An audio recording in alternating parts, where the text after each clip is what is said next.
ay binuking ang mga ginagawa ni Migs upang makamove on noon kay Cutie Mahal. Aminado nga ang pamangkin ni Migs Molino na si Toto na sadya namang nahihirapan sila noon nang mawala si Mahal.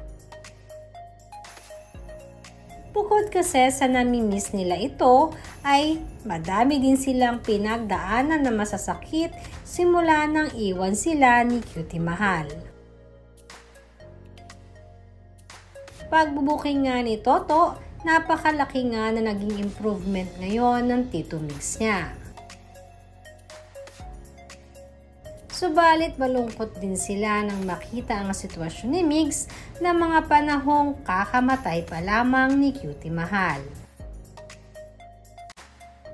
Ayon nga kay Toto, napakalaki ang respeto na ibinibigay niya sa kanyang Tito Migs dahil na rin sa mga ipinakitang katatagan nito nang mawala si Mahal. Lalong-lalo na sa mga intrigang kanyang kinaharap. Iba nga di umano ang ginagawa ni Bunso upang makalimot.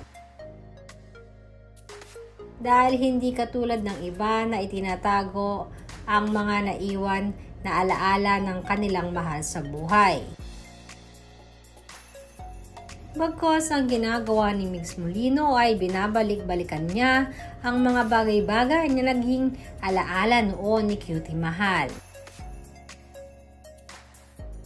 Madalas ngang matatagpuan si Migs sa kanilang garden na noon ay matatandaan na ginagawa rin nilang tambayan ni Mahal.